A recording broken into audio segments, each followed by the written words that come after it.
observamos que pela nossa natureza adâmica, ou seja, de Adão, somos maus, e confrontados com o justo juiz, o que nos resta é recebermos a punição de Deus, a ira de um Deus justo. Mas eu quero que você só pense uma coisa: quantas vezes você se enganou nesse ano de 2010? Mas foi uma ira santa. A Bíblia diz que nós temos uma natureza má. Jesus diz que nós somos homens maus. E você imagina esse mal que há em nós comparado com um Deus que criou-nos com uma perfeição, que criou-nos com a sua mão no jardim do Éden com todo amor e deu todas as coisas para nós criarmos, para nós cuidarmos, perdão. E nós pecamos.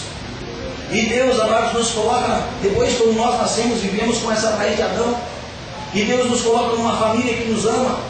Alguns dias atrás eu estava ali no calçadão e eu não falei, porque quem fala o que quer, no meio de ímpios, ouve o que não quer. E nós estávamos ali fazendo, ali na academia que tem ali, e eu via duas mulheres, duas senhoras falando umas palavras ali ao meu lado. E uma delas dizia que o pai delas estava enfermo, já era um senhor de uma certa idade, estava enfermo. E ele não conseguia mais se dominar fisiologicamente. E ele fazia as necessidades e precisava usar fraldas. E tinha que se limpar. E ela dizia assim: onde é que ela se viu? Eu ia limpar aquele homem, aquele meu pai.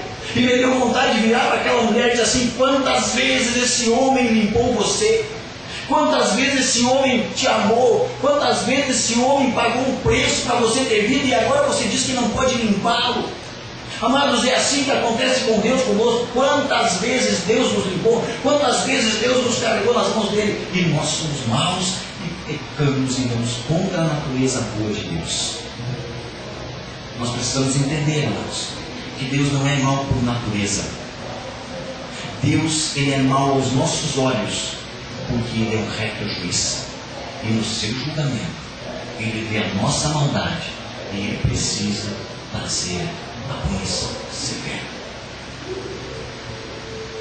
Como Jeremias fala em Lamentações, pelo julgamento de nossas atitudes, diante de um Deus justo, estamos à mercê das respostas de Deus, boas ou más, pois dele procede todas as coisas. Amados, a natureza de Deus é justa, a natureza do homem é mau. A única coisa que resta ao homem é contar com a natureza justa de Deus, que pelo sangue do seu Filho Jesus nos perdoa, aplacando sua ira, e aí podemos contar com as misericórdias de Deus. A única coisa que nos resta, é a única coisa que resta a mim. A única coisa que resta a Valentina, que é a pessoa mais nova que tem aqui nessa nossa sala. A mais velha eu não vou dizer, mas a mais nova é ela. É a única coisa que resta. É cada um de nós. É contarmos com a misericórdia desse Deus justo, que através do sangue de Jesus Cristo, Ele nos perdoa. E nós podemos chegar diante dele. É a única coisa. Só para ilustrar, no livro de Deuteronômio, eu não preciso ler aqui, só vou citar. No livro de Deuteronômio está escrito que Deus lança enfermidades. Porque Deus está falando com o povo dele. E Deus diz assim: não lançarei sobre vós as enfermidades que lancei contra os teus inimigos. Então, se Deus diz assim que eu não colocarei sobre vós, sobre o meu povo, a enfermidade que botei contra os meus inimigos, é porque Deus coloca a enfermidade. Eu pergunto para você: quem matou Ananias e Safira? Lá em Atos. quando eles venderam suas coisas, suas propriedades, e não entregaram diante de Deus tudo que era de Deus. E eles chegaram diante dos discípulos e entregaram apenas uma parte. E Ananias está diante dos discípulos e eles dizem assim para Ananias: por que mentiste que é o Espírito Santo respondendo para ti? E ele caiu morto na mesma hora. Passa alguns instantes, entra Safira pelas portas e pergunta para o seu marido. E eles dizem: aí estão os pés dos homens que acabaram de levar teu marido morto porque vocês mentiram, vocês combinaram para mentir. Deus matou aquele homem. É pela mulher. Amados, nós precisamos entender que nós estamos nas mãos de um Deus justo e que só Ele pode nos salvar. E nós precisamos entender que não adianta nós passarmos a mão sobre as pessoas, dizendo que Deus é bonzinho. Deus não é bonzinho. Deus é justo. Deus é justo.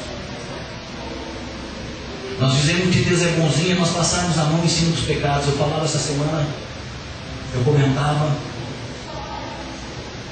que nós evangelizamos de forma errada. E por isso que tem tantas pessoas que começam a caminhar com o Senhor e depois se desviam. Porque a pessoa está com um problema na sua vida e a gente começa a alisar ela. E nós ficamos passando a mão e ficamos dizendo para ela que ela não tem problema nenhum. E uma vez eu lembro de uma pessoa que veio para mim e se queixou de um monte de coisas. E eu comecei a conversar com aquela pessoa e disse assim para ela: olha, eu tenho certeza que nós vamos gastar um tempo conversando aqui. E nós vamos chegar à conclusão que Deus, Ele é perfeito. E tudo isso que o Senhor está dizendo de Deus aí está errado. Porque aquele homem questionava por que estavam acontecendo tantas coisas ruins na vida dele e dizia que não existia Deus. E lá pelas tantas, depois fomos conversando, e havia abandonado a mulher com 3 filhos, negava-se de dar atenção a ela, estava se embriagando, e aí por diante outras coisas já estavam por conta da mulher. E Deus é ruim. E se eu e você aprendemos a não mais evangelizarmos as pessoas, porque nós queremos agradar as pessoas, não é verdade? Nós queremos agradar as pessoas. E a forma que nós deveríamos falar para as pessoas é a seguinte. E talvez, amados, essa semana nós estávamos orando aqui pela manhã, eu acho que foi segunda-feira ou terça-feira, e Deus deu uma palavra aqui e eu chorei aqui nesse lugar.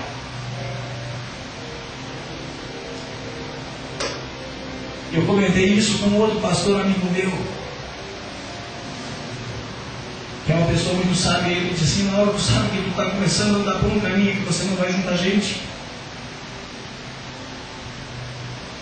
Porque isso que você está dizendo, ora é verdade que a Bíblia fala, mas isso não junta gente. Porque as pessoas querem que você alise o ego delas. As pessoas querem que você pregue o humanismo dentro da igreja. Isso que você está pregando é palavra, mas isso não vai juntar gente. Te prepara para andar só. E essa semana pela manhã que nós estávamos orando aqui, eu chorava diante de Deus, porque Deus me mostrava que vai ser um ministério de andar de uma forma muito difícil, porque vão ser poucas pessoas que vão andar ouvindo e vão dobrar os joelhos e vão perseverar junto comigo. E amados, se nós quisermos ver pessoas aqui na terra e quisermos vê-las nos céus também, nós temos que começar a questioná-las. Quando nós começarmos a falar de Jesus para elas, nós temos que dizer para ela: olha, eu quero te levar num lugar onde você vai ouvir uma palavra que vai te confrontar, onde você vai ouvir uma palavra que não vai alisar o teu ego, mas uma palavra que vai te confrontar, e você vai ver que você está errado e que você precisa mudar.